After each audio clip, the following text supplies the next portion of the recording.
The latest. Thank you for your love and support. I appreciate you all. An official communique has just been released concerning the possible extradition of former President Paul Henry Santiago Damiba. The announcement, aired on national television, has immediately sparked attention both inside the country and beyond its borders. This is a very good news. Now, Paul Henry Damiba is face to face with our all-in-all, the savior, the protector, Captain Ibrahim Traoré. For many Burkinabés, Damiba's name is closely tied to a turbulent chapter in the nation's recent history, a period marked by insecurity, political transition, and unanswered questions. Now, with talks of extradition entering the public space, those questions are returning louder than before. This communique signals that the authorities are addressing the issue directly, moving it from rumor and speculation into the realm of official process. Extradition is never just a legal matter. It is political, symbolic, and deeply emotional, especially in a country still searching for stability and justice. As the story unfolds, all eyes are on what comes next. Will extradition move forward? Under what conditions? And what could this mean for accountability, reconciliation, and the future of governance in Burkina Faso? January 2026 at the prosecutor's office near the court. The High Court of Ouagadougou reporting the involvement of a number of people, both civilians and military, including one named Paul Henry Santiago Damiba, in the completion of preparatory acts of an attack on the safety and security of the state, embezzlement of public funds, incitement to commit an offense, money laundering. The prosecutor of Faso has requested an investigating judge to open a judicial investigation, to issue an international arrest warrant against Paul Henry Santiago Damiba, to resort to international criminal cooperation with the Republic of Togo in order to obtain the extradition of the named individual to Burkina Faso.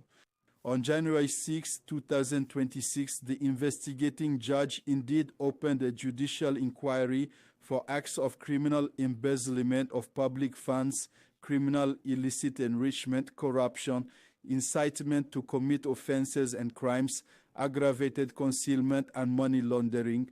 These acts are provided for and punished by Articles 131.8, 331.1, 332.2, 332.17, 332.24, 614.1, 614.3 of the Burkinabe Penal Code, and Articles 974, 184 to 187, 196 to 199, and 202 of Law Number 046-2024/ILT of December 30th, 2024, related to the fight against money laundering, the financing of terrorism, and the proliferation of weapons of mass destruction in Burkina Faso. The investigating judge consequently issued an international arrest warrant on the same date against Paul Henry Santiago Damiba and submitted an extradition request to the competent authorities of the Republic of Togo for the aforementioned to Burkina Faso. Following this request, the investigation chamber of the Court of Appeal of Lomé issued the ruling on January 16, 2026. Number 013/2026, which allowed the effective extradition of Paul Henry Santiago Damiba to Burkina Faso, where he arrived on January 17, 2026, to answer for the charges against him. This is the moment to express, on behalf of the government of Burkina Faso, our gratitude to the authorities of the sister Republic of Togo for this perfect judicial cooperation, which illustrates the good relations between our two states. Done in Ouagadougou on the 20th of January 2026, signed by the Minister of Justice, Master Idaso Rodrigue Bayala. This is not just about one man. It is about a nation confronting its past while trying to shape its future. Finally,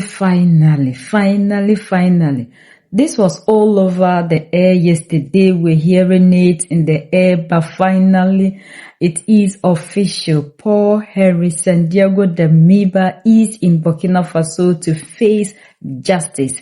And this man needs to face justice. Yes, he really needs to face justice. Looking at all the things that he did, they are just not. Because even though he is somebody who is yearning for power, at least looking at the people you want to lead, you should have a limit to certain things that you want to do. Because what you were thinking you were doing, Captain Ibrahim Traore, is rather affecting more people. Look at the things that he did. Somebody who says he loves Burkina Faso and he wants to lead. What leader and what would have been the future of Burkina Faso if this man succeeded in leading them till this time? It would have been worse. Like living under that democratic leader would have been the best thing that would have ever happened to the people in Burkina Faso, because the deeds of this man doesn't show that this man is coming into Burkina Faso to do something. It's as if somebody has offended him and he is taking revenge. You can't take revenge on your own country, no matter what. You need to let go of certain things. And in Africa, we should understand that we are the only solution to our problem. We don't need to allow people to use us in causing harm. And every leader in Africa that is doing this, at least the person must be brought to justice. We need to sanitize Africa. We really need to do that. This man went way beyond. Like, it was just too much. It was too much.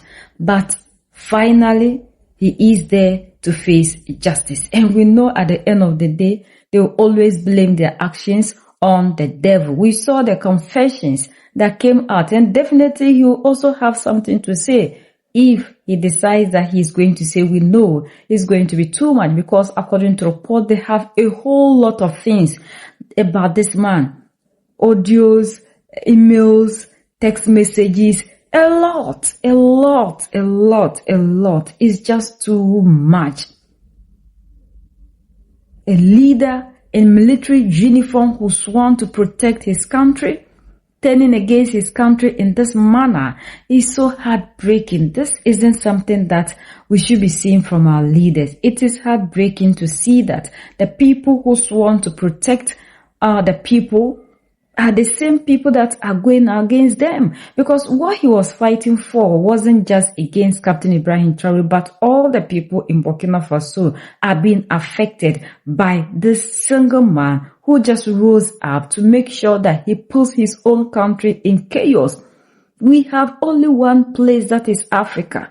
If we allow other people to use us against our own continent, when we finally get to them, they will definitely bring us back here. So that is why we all need to understand that it is our responsibility to contribute to the betterment of our respective countries and Africa as a whole. We really need to understand that it is you and I that can change the narrative in our country. And there's no other person that can ever do any magic in Africa if we ourselves are not able to do the magic by solving our own problems. We need to know that we do not have any place we can ever call our own, if not here. So why should we allow ourselves to be used by other people for their motives? Do we expect other people to continue to have a better life out of our resources while we suffer as Africans? Who did this to us? We are not giving out everything to these people for free, when we are the same people who claimed our forefathers were primitive and they sold everything to these people on a silver platter. But today, these same people fought, and you and I are here and still giving out for free. We are not even struggling to protect what they left, but we are giving it out on a silver platter, which is very bad. We need to fight for the betterment of Africa. We are the only ones that can set ourselves free. United we stand, divided we fall. And united we keep standing forever and ever. The greatest enemy of the African is mental slavery. So let's decolonize ourselves from mental slavery. Let's keep sharing to educate our brothers and sisters. Together we make Africa great for ourselves and the next generations that are going to come. So that's the latest around the world in Africa, West Africa, and in Burkina Faso.